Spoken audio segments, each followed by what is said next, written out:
Bonjour à tous, je m'appelle Martina de Los Angeles. Je suis en troisième année de droit et cette année, j'ai eu l'occasion de faire ma mobilité internationale à Madrid. Pendant cette petite vidéo, je vais vous parler de mon expérience afin de vous donner quelques informations sur la ville et, je l'espère, vous donner envie de venir la découvrir.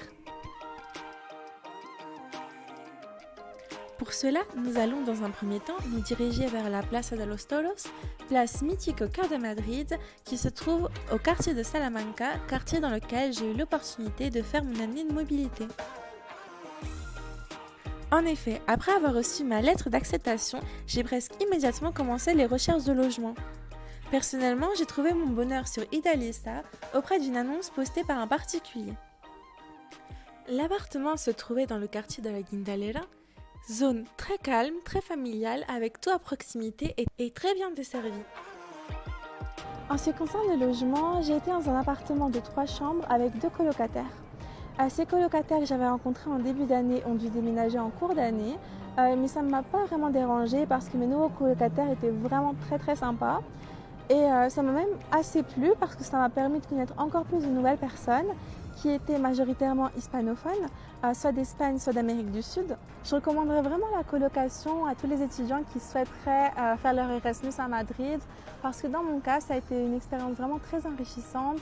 Mes colocataires m'ont permis de découvrir de nouvelles choses, nous avons fait beaucoup d'activités ensemble, nous avons rencontré de nouvelles personnes et ils m'ont permis bien évidemment de m'exercer au quotidien à parler en espagnol. Nous allons maintenant nous diriger vers le quartier de Chueca, connu pour être mouvementé à toute heure de la journée. C'est un quartier bouillonnant d'énergie, foyer d'engagement politique et d'événements tout au long de l'année.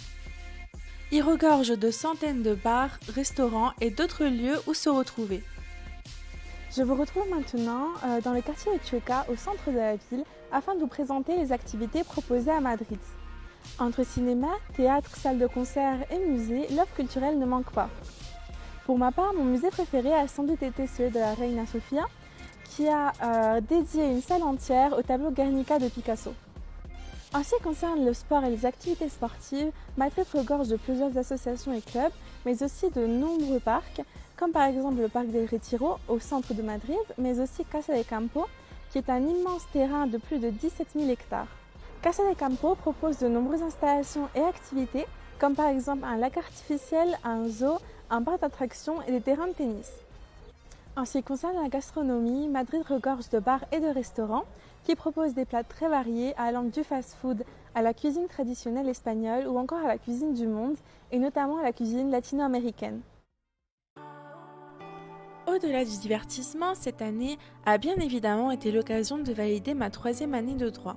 Elle a constitué un véritable tremplin en ce qui concerne l'élaboration de mon projet professionnel et m'a permis de réfléchir sur moi-même et sur mes ambitions dans les meilleures conditions possibles. Pour en discuter, je vous propose qu'on s'éloigne un petit peu du campus et qu'on aille se retrouver au parc du Retiro. Je vous retrouve maintenant au sein du parc du Retiro, au soleil, sous le champ des perruches, afin de vous parler de l'aspect académique de mon année de mobilité. Comme évoqué précédemment, j'ai été acceptée à l'université del Rey Juan Carlos et plus précisément au campus de Vicálvaro à Madrid. Pour y accéder, je devais, depuis le centre, prendre la ligne 9 de métro et m'arrêter à la station de Vicálvaro qui me déposait juste en face du portail. La première fois que j'y suis allée, j'avais eu quelques difficultés à m'orienter parce que le campus est très grand et il est composé de plusieurs bâtiments. Mais au fur et à mesure, avec l'habitude, on y prend goût et tout va bien.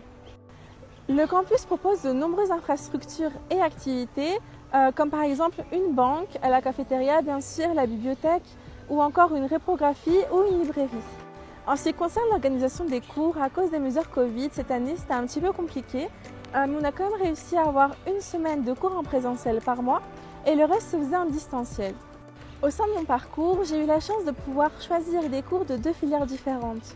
Tout d'abord, bien sûr, en droit, c'était des cours qui étaient dispensés en espagnol, et puis aussi dans la filière de relations internationales où les cours étaient dispensés uniquement en anglais.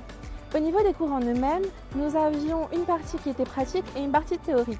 Le partiel ne pouvait compter que jusqu'à 60% de la note finale et le reste était composé de devoirs maison qui allaient de l'ordre de la dissertation, aux commentaires de texte, à l'exposé ou encore à des questions de recherche ou de compréhension. En ce qui concerne les cours dispensés en espagnol, je dois avouer qu'au tout début, j'avais eu quelques difficultés, surtout à noter ce que le professeur disait parce qu'il dictait assez rapidement et surtout il utilisait un vocabulaire très universitaire que je n'avais pas encore assimilé. Cependant, les professeurs se sont montrés en général très avenants, très compréhensifs et ils étaient surtout très actifs dans la réponse à mes mails ou alors après les cours. Même si c'est un peu dommage qu'on n'ait pas eu l'occasion de faire partie d'une classe comme d'autres Erasmus ont pu le faire lors des années précédentes, je trouve que les dispositifs pédagogiques qui étaient mis en place étaient assez clairs, plutôt efficaces. Je n'ai pas eu de problème en particulier avec mes professeurs et j'ai surtout été très ravie des cours que j'avais choisis. En résumé, comme j'ai pu faire paraître tout au long de la vidéo, j'ai passé une excellente année universitaire. Malgré les conditions sanitaires, j'ai eu l'occasion de faire des rencontres extraordinaires, de vivre des expériences inoubliables et de bénéficier d'un enseignement adapté à mes attentes.